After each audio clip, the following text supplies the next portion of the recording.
boys and girls. Today I'm going to share with you a story that was written and illustrated by someone really familiar to us. The story is called The Cool Bean, and so far in our class we've read The Bad Seed, and I've given you those books to take home. And then we've also read The Good Egg. So this is another one of the books that was written by Jory John and Pete Oswald, and it has just recently been released, and it's called The Cool Bean. So while we're looking at this, let's make some text-to-text connections. So what things remind us of the bad seed? We'll focus on the bad seed for right now. We read that one quite a bit. So, The Cool Bean.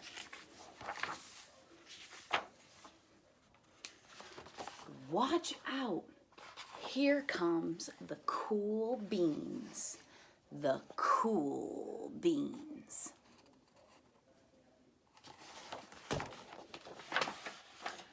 Oh yeah, check out how they move. Look at the way they swagger. Notice their sunglasses. Yow. The cool beans are known all over the school, from house to house, across town, beyond county lines.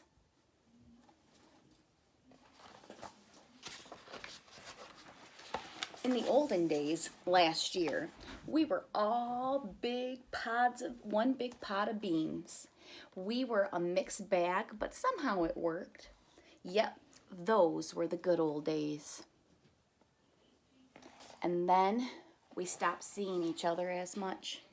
That's just how it is sometimes. You spend less time together even though you're not totally sure why. And you can see he's up there and he says sigh. I watched as the beans I knew so well from my own pod became the cool beans. Oh, they were so cool. One of them could play the guitar, cool. One of them could draw the best superheroes, cool. One of them could jump higher than any bean I'd ever known, cool. Me? Well, I mostly stayed the same. Sure, I made some small changes. I wore sunglasses, too big. I slicked my hair back, too slick. I strutted around, ow! I swaggered, oof. I was still picked last for everything. My clothes never seemed to fit. I snorted when I laughed. I walked into stuff. I was an uncool bean for sure. I started thinking of myself as just a common bean, so I didn't even try. I'd never be a cool bean. It seemed like there were two types of beans in the world.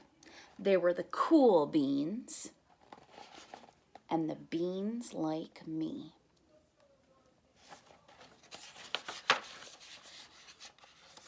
The days all blended together.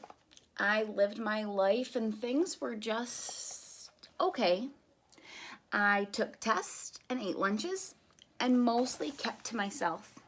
The cool beans continued to be cool. I mean, sure, I miss them a bit, but it's not like I was going to say anything. I felt like all that coolness had gotten in the way of our friendship, and that's how it went. Until one day, I was in the cafeteria. I dropped my lunch on my loafers. A loafer is another word for shoes. Oh no, not again. But then something sort of miraculous happened.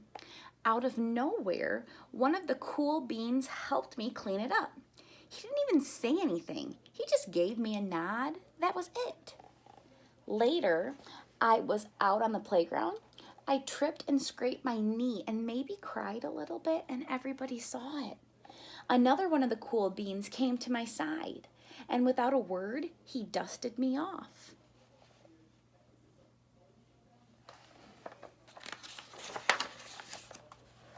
That afternoon, I was sitting in class. I wasn't really paying attention. I didn't even notice, but our teacher had called on me. Everybody stared. I sat there in silence. Nobody said anything. And then everybody just laughed at me. That was it. After today, I was officially a has-been.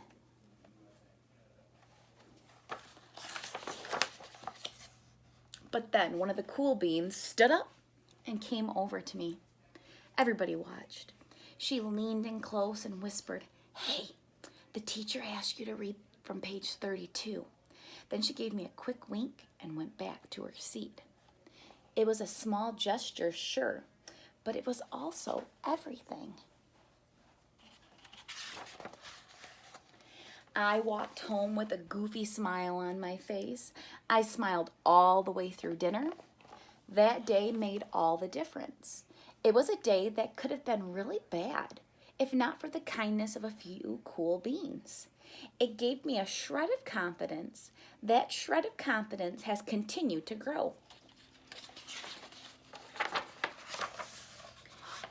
Somebody had my back, or a few somebodies. After that, I started hanging out with the cool beans again. How have you been? Get it? How have you been? Not all the time, but sometimes. At lunch, after school, even on the weekends. Throughout all this, I realized that it's not about how you look or any of that other silly stuff. It's about a wink or a nod or a smile at just the right moment. It's about dusting somebody off, helping them up again, and pointing them in the right direction.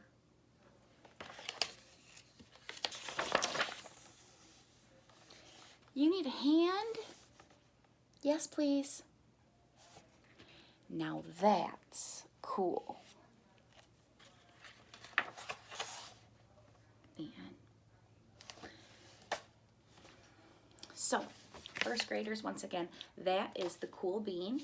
And the job that I tasked you with at the beginning was to make a text-to-text connection with the bad seed and the cool bean. One thing that I noticed that was the same between the cool bean and the bad seed is that in the bad seed, sometimes the author would write, "I'm a bad seed, a bad seed." And the author kind of did the same thing with this. Every time he was referencing "so cool," he kind of stretches out those words, cool, to kind of enunciate and make it sound more important. So when in the "I'm a bad seed, a bad seed," we've got one of them could play the guitar, cool. One of them could draw the best superheroes, cool. One of them could jump higher than any bean I'd ever known. And that one goes even the longest. Cool. So that was one of the noticings that I made between the cool bean and the bad seed. And I think there were a few more in there, but I'd like you to try to figure some of those out for tonight. So if you want to let me know any of those, that'd be great. But once again, this was the cool bean, and I will see you all soon. Bye.